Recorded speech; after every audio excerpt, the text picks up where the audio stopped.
Hello, welcome to Phantom Homicide, Joseph James D'Angelo, and the decades-long trail of terror. Yeah, decades long. That phrase itself, it just hints at the sheer drawn-out horror we're looking into today. For you listening, we're about to do a really deep dive into the sources, the history surrounding Joseph James D'Angelo Jr. Right, this man who had so many names. Golden State Killer, East Area Rapist. Visalia ransacker, Cordova cat burglar, Yeah. the list goes on. And the picture these sources paint, it's deeply unnerving. Absolutely. So our mission today really is to sift through all this information, the investigations, the psychological profiles, the witness accounts, to try and grasp how one person could do all this, a former police officer, no less. A Vietnam vet, a husband, worked as a truck mechanic later. It just seemed like a regular guy on the surface, but accused of what? Over 330 separate crimes? Spread across 11 counties in California, we're talking 13 confirmed murders, more than 50 rapes, and just countless burglaries, prowling incidents. It's staggering. And the time frame, it stretches from the early 70s right into the mid 80s. A reign of terror that just went on and on. So the big question, the one that just hangs heavy over all of this is, how? How did this man, who people described as having this, quote, appealing swagger, how did he hide such profound, calculated darkness? Especially from the very people who knew him, even worked alongside him in law enforcement. It's about understanding that chilling evolution, isn't it? The development of a monster hiding in plain sight. Okay, let's start with that persona then. Part one, building the monster. The sources paint a really vivid picture of him in his late teens, early 20s, particularly through the eyes of Bonnie, his girlfriend at the time. Right, Bonnie. She was 18, he was a bit older. To her, he seemed energetic and worldly. He had this physical presence, thick-muscled, kind of dough-faced, but moved with this swagger, like a bounce in his step that suggested confidence, maybe even arrogance. He sounds like he was putting on a performance from day one. Oh, absolutely. He cultivated this whole alpha male image. It wasn't just, hey, let's date. It was about control, about being the leader. Like the muscle car. The royal blue roadrunner with the loud engine. Exactly. And teaching her things, lecturing her almost. Bullfighting rituals, how to lean into curves on his motorcycle, until her nose was buried in the smell of English leather, as one source puts it. He immediately positioned himself as the expert, the one in charge. And a huge part of that image was built on lies, wasn't it? Especially about Vietnam. Oh, completely. The fabricated heroism. He claimed he was hardened by combat, right? Had that story about his clipped fingertip. Yeah, supposedly sliced off by stray fire during river patrol in the Mekong Delta. Very dramatic. Yeah. Conjures up images of intense danger. But totally false. The sheer effort he put into building this myth, it's telling. Navy records show a very different story. Which was? He was primarily a damage controlman, essentially a carpenter aboard large ships. They shelled Viet Cong positions from a safe distance. Not exactly close quarters combat on riverboats. And the fingertip. According to a family friend, it was an accident below deck, sliced off by a rolling drum. Mundane, non-heroic. This early, persistent need to create a false narrative of danger and competence. That's a massive red flag, psychologically speaking. It points to deep insecurity, maybe. Needing to project strength he didn't feel. Or maybe a need to manipulate perception, to control how others saw him. It ties into the instability in his childhood, too, doesn't it? Right. The sources mention that. Rootless upbringing, following his Air Force father around, finally settling in Rancho Cordova. Then the family fractures. Father gets transferred overseas, mother stays behind, starts seeing someone else. A married man. And suddenly Joe, the oldest, is kind of pushed into this parental role, caring for younger siblings. That must have caused immense pressure. Sources describe epic shouting matches with his mother. Suggests a lot of anger, maybe resentment. He wasn't getting the stability or warmth he needed at home. Which might explain why he latched onto his friend Judy's family, calling her parents Mom and Pop, seeking that idealized family unit. Exactly. That yearning for stability contrasts so starkly with the chaos and, frankly, the terror he started inflicting on others, like Bonnie started to see. Yeah, she called it the dawning dark. It wasn't just typical teenage stuff. It was different. Reckless, certainly, but with this undercurrent of contempt for rules and a real thrill derived from other people's fear. Like speeding? Illegally spearing frogs? Yeah. Kind of thing. And worse, shooting a vulture, just abyss. Killing deer out of season, carving them up in his kitchen. It seemed almost gratuitous. But the core was dominance.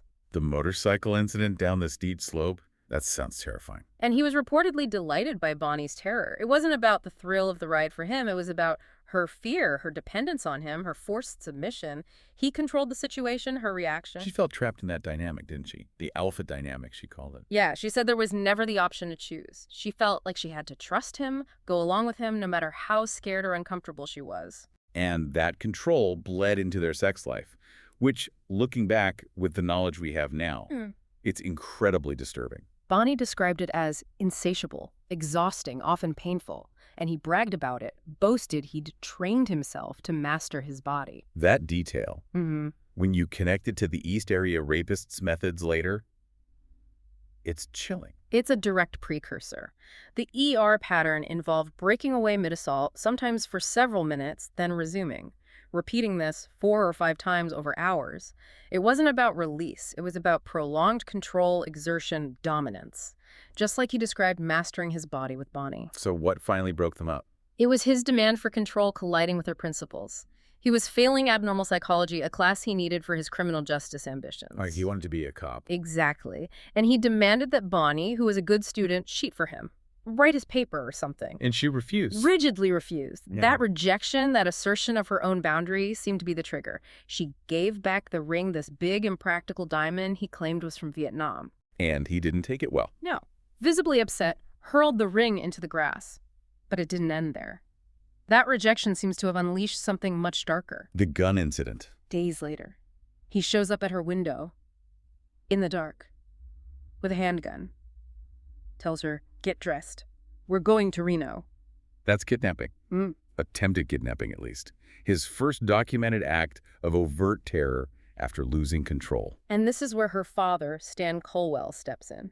A really pivotal and, in hindsight, tragic moment. He talked D'Angelo down. Spent 2 hours talking to him in the dark, convinced him to leave, but he made a decision not to call the police. Why not? That's incredibly serious. Gunpoint threat, attempted abduction. Stan's reasoning, apparently, was that reporting it would have doomed D'Angelo's dreams of becoming a cop. He was trying to protect the future of this young man who had just threatened his daughter with a gun. That decision. The consequences. Unimaginable. A serious crime goes unreported. The perpetrator goes on to fulfill that dream of becoming a cop, armed with a badge and the skills to evade detection. It's devastating. And almost immediately after this, the criminal activity starts for real, doesn't it? Less than a year later, the Cordova cat burglar begins operating in Rancho Cordova, right where D'Angelo grew up. His first known criminal alias emerges. And the M.O., what was he doing? It was the raw prototype for everything that followed. Hot prowls, breaking into occupied homes, standing outside windows, sometimes with no pants on, slipping inside, touching sleeping women. Stealing much. Almost nothing of value, coins, maybe a ring, but he consistently disturbed women's underwear. Left drawers pulled out. The motive was clearly sexual, fetishistic, predatory, not theft. Over 50 homes hit in just the first 6 months of 1973. That's prolific. Incredibly. And this is where that earlier animal cruelty takes on a truly sinister meaning. The dog killing. Right. Grant Richard Shelby, who would later hunt the EAR, investigated a case in 1972, found a family dog named Pups disemboweled under a bed. The weapon, a bloody log of firewood found nearby. A log, like the weapons used later. Exactly like the weapons used in some of the Southern California murders years later. Bludgeoning with a log. The sources are explicit. The way he killed dogs mirrored how he would later kill people. It's a horrifying connection. So he's escalating, even before he officially becomes a cop. The pattern is already forming. The fetish, the prowling, the willingness to use violence, it's all there. Okay, so part 2, escalation. He moves, gets married, becomes a cop. That's right. 1973, he gets his criminal justice degree, finishes an internship, and lands a job with the small police force in Exeter, down in Tulare County.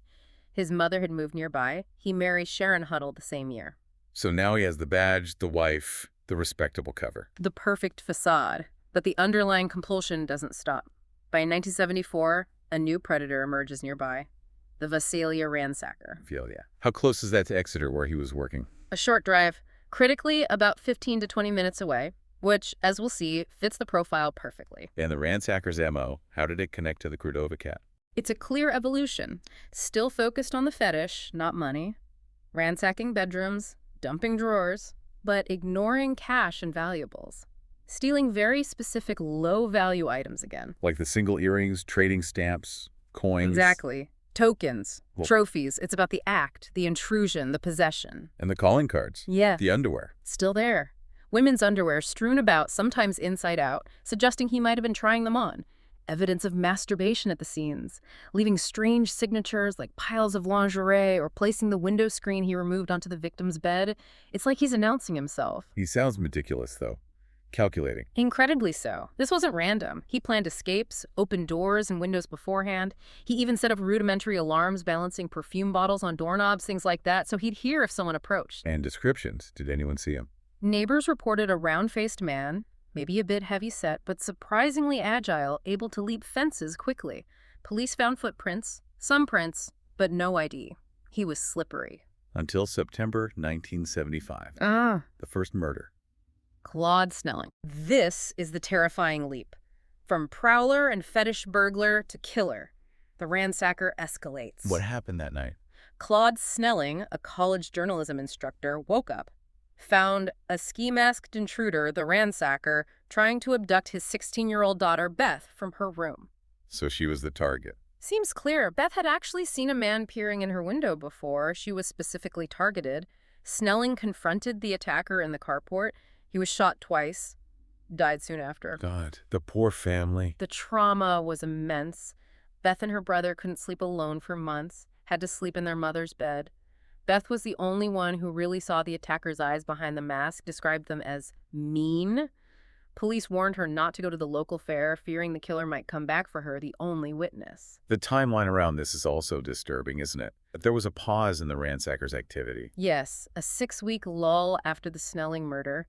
Maybe fear, maybe even a flicker of something else, but then it breaks, violently. Hours after D'Angelo, who by then was an investigator in Exeter, served as a pallbearer at the funeral for a fellow officer killed in the line of duty. Hours after the funeral. Yes, it's like the ceremony, the proximity to death and police procedure somehow flipped a switch. He broke into 4 homes that very night. The ransacker was back. That is deeply unsettling. And there was a near miss around this time, too. A confrontation with police. December 1975. Detective McGowan was staking out a house the ransacker had targeted before, specifically to peep at a 19-year-old woman living there. He returns. McGowan corners him. Yes. And the ransacker's reaction is telling. First, he squealed and feigned panic, pure manipulation, trying to seem harmless, caught off guard. But it didn't last. Instantaneously switched to violence, pulled a gun, fired, deliberately shooting out McGowan's flashlight, then vanished into the darkness. McGowan noted he pocketed his ski mask and fired left-handed. That tactical switch from pretend fear to calculated attack. Terrifying. This must have shaken the Visalia PD. Did they seek help? They did. They brought in outside experts. Dr. Joel Fort, who was known from the Patty Hearst trial, and psychiatrists from Atascadero State Hospital.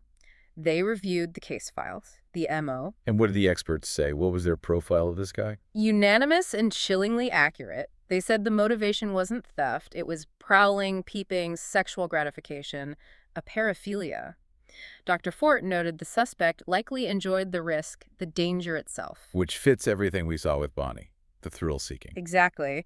And crucially, they pointed out the geography. Voyeurs, they said, often operate within a specific radius of their home base, typically 15 to 20 minutes. Which is exactly the distance between Exeter, where Officer D'Angelo lived and worked, and Visalia, where the ransacker was operating. The connection was right there. Did they warn about escalation? Explicitly, they said the suspect can't quit. They highlighted the strong link between this kind of fetish burglary and sexual murder, erotophonophilia, or lust murder. They even cited a study. 8 out of 10 women raped and killed by a stranger were murdered by sexual burglars. So the warning was clear. This guy is going to escalate to serial rape and murder. Absolutely. The profile screamed danger. He was a powder keg waiting to explode into something even more horrific. And that explosion happens when he moves back north. Part 3. The East Area Rapist. Yes. He leaves the Exeter PD, joins the Auburn Police Department in 1976 back in the Sacramento area, his old stomping grounds. And almost immediately, the East Area Rapist, or EAR, begins his reign of terror. The experts' predictions become reality. And the MO changes again, becomes even worse. Oh, significantly worse. The ergo crimes weren't quick intrusions anymore. They were prolonged, ritualistic nightmares, lasting for hours. The planning must have been intense. Staggering. He did extensive surveillance beforehand, new layouts, routines. He'd disable phones, unlock windows or doors for escape routes, even unload the victim's own firearms if they had them. And he'd hide his binding materials, shoelaces, strips of towels nearby before the attack. He was operating like a trained investigator. Precisely. Using police tactics against civilians. The binding ritual became infamous, targeting couples, tying them up. But the men faced specific, brutal psychological torture. Right, incredibly tight, right? Yeah. Cutting off circulation. Skin turning black, according to reports. Bound hands and feet.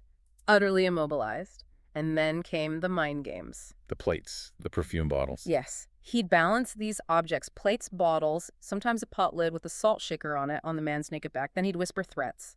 If the object fell, he'd harm the woman, cut off her ears, kill her. My God, the terror of just lying there, trying not to move a muscle. It reduced strong men to absolute paralysis, total psychological domination. Yeah. Emasculation was clearly a key component. And the sexual assaults themselves. Protracted. Yeah. Horrifying.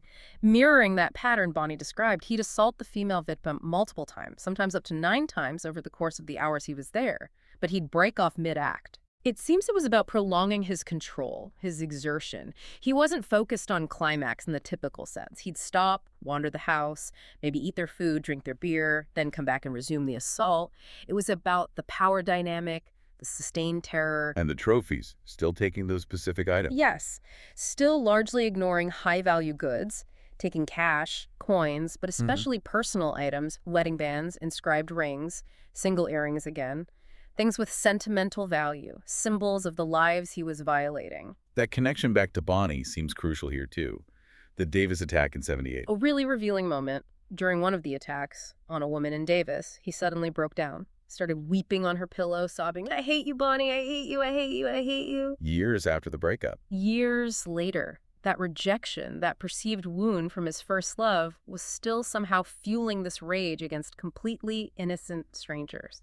It's a direct line from personal grievance to systemic violence. Let's talk more about the male victims. Victor Hayes, attack in '77. His experience sounds harrowing. Hayes was 21, described as having that 70s swagger. But the attack reduced him to near catatonia. Lying there, naked, bound, with that salt shaker balanced on a pot lid on his back, terrified to breathe. And the rapist taunted him. Constantly, pulled back the hammer on the gun, making clicking noises, whispered things like, "Sharon is next," which was Hayes' mother's name. Just pure psychological warfare. And the final insult, the pie on the motorcycle. Yeah. Before leaving, the rapist left a half-eaten lemon meringue pie right on Hayes' prized chrome motorcycle. Hayes saw it exactly for what it was, a final act of dominance. I see your status symbol, your alpha marker, and I contaminate it. I own you. Utter emasculation. And this guy D'Angelo was a cop during part of this, while doing this to people. Yes, while serving in Auburn PD. Yeah. And he wasn't just hiding from the police, he was openly taunting them. Like the incident with Inspector Shelby. Richard Shelby, one of the lead investigators, heard someone thudding around on his own roof in Rancho Cordova in May '77. Believe it was the EEOR, taunting him at his home. He made direct threats too, didn't he? Explicit threats. During the 21st attack, he told the victims, "Tell those pigs, if I hear about this, I'm going to go out tomorrow night and kill 2 people. He was daring them. Sent weird communications, too. The poem? The phone call? Yes, the bizarre Excitement's Crave poem sent to the media and officials, then the infamous recorded phone call. "You're never going to catch me, East Area rapist, you dumb furs." Just brazen contempt. But there was also that desperate call to a counseling service. A brief moment maybe of conflict, January 1978. He calls a crisis line, says, "I have a problem, I need help because I don't want to do this anymore." But then he hangs up abruptly, probably panicked about being traced. That flicker of wanting help was immediately extinguished by self-preservation. And soon after that, the violence escalated to murder again. The Maggiore killings. February 1978. Brian and Katie Maggiore, a young couple, shot dead while walking their dog in Rancho Cordova. They apparently stumbled upon a prowler, likely the ER casing a house. What linked it definitively to the ER? A shoelace ligature, part of his standard binding kit, was found nearby. This is the first confirmed homicide, attributed to the EAR in the Sacramento area. The rapist had become a killer again. The impact on victims was devastating, obviously. But the system seemed to fail them too. Chris McFarlane's story, victim number 10. Her experience highlights the systemic failures. She was only 15. Attacked at knife point, bound with her sister's shoelaces, subjected to the hours-long ritual, the repeated rapes, heard him calmly eating their food in the kitchen. And the aftermath for her. Crushing isolation. Her family wouldn't talk about it. Her father, a former Marine, slept on the couch with a gun but never discussed the trauma. They changed phone numbers, addresses. Chris felt numb, lost her faith, felt completely alone. And the official response didn't help. Worse than unhelpful, it was often hostile. Law enforcement at the time was suspicious of, even antagonistic towards, the emerging feminist rape crisis centers, calling them anti-male, lesbian. There were media gag orders suppressing information. Some officers even described the ER as gentlemanly because he sometimes spoke softly. Gentlemanly, while committing these atrocities. It's mind-boggling. And then the biggest legal failure, the statute of limitations. For rape, it was incredibly short back then, sometimes just 3 years. So while he was still actively raping and murdering. Exactly. The clock was running out on prosecuting his earlier crimes. Evidence was being destroyed, cases legally closed, even as the terror continued. The system was actively, if unintentionally, protecting him. Okay, so the attacks eventually stop in Northern California. Part 4. The original Night Stalker. He moves south. Right. In July 1979, he botches an attack in Danville. Seems he was almost caught. Shortly after that, he's fired from the Auburn Police Department. Not for the rapes, though. No, incredibly, for shoplifting. He stole a hammer and a can of dog repellent. That's what got him fired from the police force. Wow. So disgraced, he leaves the area. The attacks in the north stop cold. He seems to go underground for a bit. But then, the violence resurfaces in Southern California, and a new name emerges. The original Night Stalker, or ONS. It took years to connect ER and ONS, right? Yeah. Decades. It wasn't until DNA technology advanced significantly that they could definitively prove the East Area rapist and the original Night Stalker were the same man, Joseph DeAngelo. And the Southern California attacks, were they different? The MO shared similarities, the surprise attacks in homes targeting couples, the bindings, the ransacking, but the violence seemed even more explosive, often escalating immediately to murder. Like the Galetta murders in '79, Offerman and Manning. Robert Offerman and Deborah Manning. Manning was raped.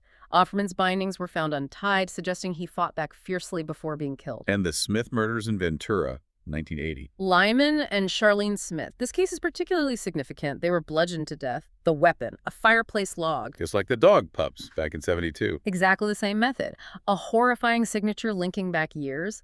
Charlene Smith was also raped, and the killer used a specific knot, a diamond knot, for the ligatures. Very technical. But the police denied the sexual assault aspect for a long time. For years, yes. Ventura PD focused on local suspects, like Lyman Smith's business partner. They dismissed the rape evidence, which delayed connecting the case to the wider pattern of sexually motivated murders happening across the state. A major investigative blunder. The list of victims in the South just kept growing. Domingo and Sanchez in Goleta, 1981, she was shot. He was bludgeoned brutally, 24 times. Manuela Withon in Irvine, also 81, attacked while her husband was in the hospital, raped and bludgeoned. And the last known victim, Janelle Cruz in '86. Just 18 years old. Bludgeoned so violently her teeth were dislodged, found in her hair, even aspirated into her lungs. The sheer ferocity was escalating. So why weren't these cases connected sooner? ER and ONS. There were clear similarities. This points to a massive institutional disconnect, a systemic failure. Eltine Rayroot in Sacramento, who was heading the ER task force, actively refused to link the Northern California rapes to the Southern California murders. Why? What's his reason? Officially, he cited differences in MO. Claimed the Southern killer was sloppier, less controlled than the ER, which, frankly, seems like splitting hairs given the overlaps. But the sources suggest another reason. Fear of bad press. Root apparently felt the media had sensationalized the ER case, created hysteria. He didn't want Sacramento linked to this new wave of murders down south. It was about managing PR, protecting the department's image, rather than following the evidence. So he blocked a statewide investigation. Effectively, yes. By refusing to acknowledge the link, he prevented different agencies from pooling resources, sharing information effectively. This political decision allowed DeAngelo to continue his killing spree for several more years, operating under different aliases in different jurisdictions that weren't talking to each other properly. That's infuriating. And it meant the male victims, the ones subjected to that ritualistic emasculation, Their experiences were largely ignored or downplayed for years.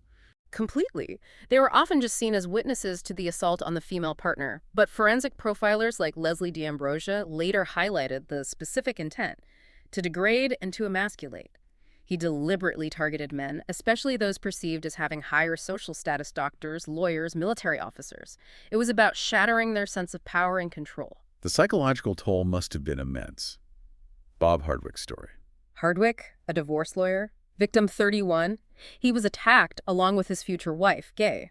He struggled terribly afterward with guilt, feeling he'd failed to protect her, even though he was bound and helpless. And that trauma manifested in anger. Uncontrollable rage. Shooting out a car tire in frustration, pinning someone by the throat during a court mediation. It wasn't processed as trauma, it was just explosive anger. And the sources note a grim statistic. More than half the couples attacked by D'Angelo eventually divorced.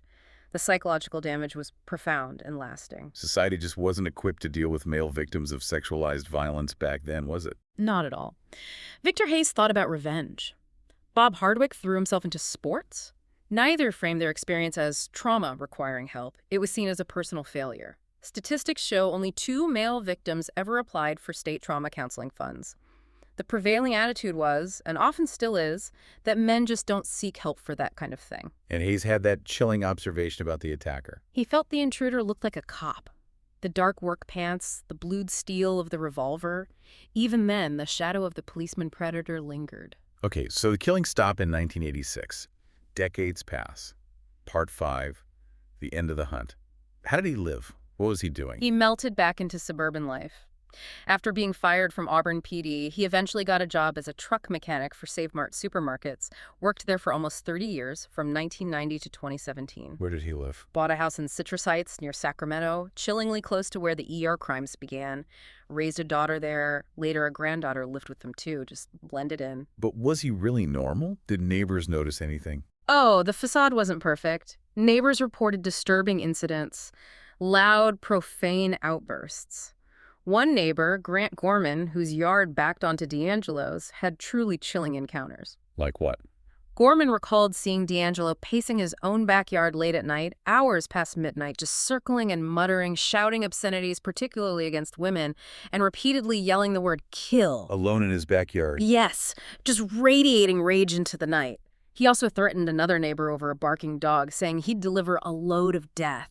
The anger, the potential for violence, it was still simmering right below the surface. And then, 2018, after 32 years of silence, the breakthrough. DNA. The game changer. Investigators, led by people like Paul Holes, took a massive gamble. They uploaded the killer's DNA profile recovered from an old rape kit from Ventura County to a public genealogy website. GED match. The open source one. Exactly. Not the big commercial ones like Ancestry DNA or 23andMe, but this free site where users voluntarily upload their raw DNA data to find relatives. Then they found a match. Not a direct match. They found distant relatives, people who shared the same great-great-great-grandparents as the killer. Maybe 10 to 20 individuals. So how do you get from great-great-great-grandparents to a suspect? It's called investigative genetic genealogy, or reverse genealogy. You take those distant matches and build out their family trees forward and backward, using public records, census data, birth certificates, death records, obituaries, old newspapers. You try to find points where these distant family lines intersect. Like building a massive complex puzzle. Exactly. You're looking for the branch that leads to someone who fits the profile.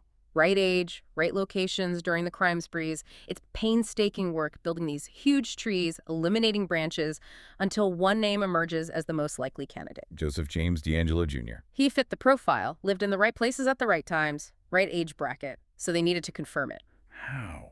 Yeah. You can't just walk up and ask for DNA. No. They needed his DNA without him knowing. Surveillance. They collected a sample from the door handle of his car parked outside a Hobby Lobby. It was a partial match, not definitive enough. So they needed something cleaner. They waited for his trash day, watched him put his bin out. After the garbage truck went by, an investigator retrieved a discarded tissue from the bin. That tissue provided the clean DNA sample they needed. And it was a match. A definitive match to the DNA from the decades-old crime scenes. They had him. And, significantly, they did all this, the database search, the surveillance, the trash pull, without needing a traditional search warrant. Which brings us to the huge ethical debate, right? Fourth-party consent. This is the legal and ethical minefield his capture opened up. D'Angelo himself never put his DNA online. He was found because a distant relative, a fourth party, uploaded their DNA and consented to matching. But that relative didn't consent to helping police identify D'Angelo. They consented for their own genealogical curiosity. Precisely. Our genetic privacy is no longer solely in our own hands. If a third cousin uploads their DNA, they are potentially exposing our genetic information to law enforcement searches, even if we've never used a DNA service ourselves. Our genetic code can be pieced together like a jigsaw puzzle from relatives' data. Is this reliable? Are there risks of misidentification? There are risks. The Michael Usry case in Idaho is a cautionary tale. Police used a partial familial match from a database to get a warrant, turning Usry's life upside down for over a month before he was cleared. When you're dealing with distant relatives and complex tree building, errors can happen. So the oversight becomes critical. Who watches the watchers? That's the core concern. If police can routinely use these databases without judicial oversight, without needing a warrant based on probable cause reviewed by a neutral judge, where does it stop? Internal police review panels, like California uses for some familial searches, aren't the same as independent judicial review. Today's tool for catching notorious killers could become tomorrow's tool for broader surveillance. It's a massive privacy question for the future. But back to D'Angelo. The arrest itself. 73 years old. Arrested outside his Citrus Heights home, reportedly seemed completely blindsided. And in the interrogation room, did he confess? Not directly, not in a straightforward way, but when left alone, he started talking to himself. This strange monologue was caught on tape. What did he say? Things like, I didn't have the strength to push him out. He made me. And then, I pushed Jerry out and had a happy life. I did all those things. I destroyed all their lives. Jerry. Like an alter ego. It sounds like a classic attempt to dissociate, to blame some other part of himself. But the final sentence, I did all those things, I destroyed all their lives, that sounds like an admission, acknowledging the immense harm. And the harm extended to his own family, didn't it? Absolutely. The shock, the trauma for his daughters, his granddaughter, his estranged wife. It was immediate and devastating. His wife filed for divorce right after the arrest. Her business was targeted with online harassment, negative reviews. They became victims too, burdened with the guilt and worthlessness, as sources described it, that came from realizing they lived with, loved, a monster. What was he ultimately charged with? Could they prosecute the rapes? Because of those expired statutes of limitations from the 70s, the 50-plus rapes couldn't be formally charged in court. It was heartbreaking for many survivors. He was charged primarily with 13 counts of murder with special circumstances, like murder during burglary or rape, and 13 related kidnapping charges. Those were the crimes that legally stood the test of time. So looking back at this whole trajectory, psychologically, what are we seeing? You see the convergence of several factors common in serial offenders, a profound lack of empathy, certainly, strong indicators of antisocial personality disorder, maybe borderline traits too, and clearly a powerful element of sadomasochism deriving pleasure from inflicting pain and humiliation. And the sexual fantasy component. It's central. The transformation of a deviant sexual fantasy, prowling, controlling, dominating, into a repetitive, ritualistic, and ultimately murderous behavior pattern. That obsessional quality is key. It's what drove him for over a decade. Can someone like that be treated, rehabilitated? Forensic psychiatry is generally very pessimistic about the prognosis for obsessional murderers driven by paraphilias like this. Successful treatment is considered highly unlikely. The fact that he stopped killing in 1986 probably had more to do with aging, maybe some physical decline, or simply increased fear of capture with advancing forensic science, rather than any internal change or remorse. So the case leaves us in a strange place.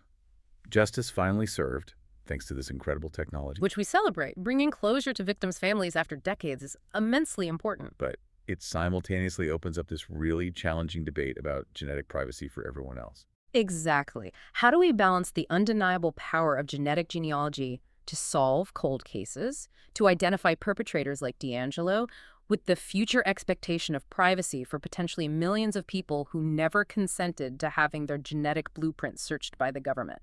That's the paradox. A question with no easy answers, left hanging long after the case is closed. It definitely forces us to confront the implications of these powerful new tools. Okay, so we hope you liked our today's discussion. For more such discussions, subscribe to our channel, Phantom Homicide.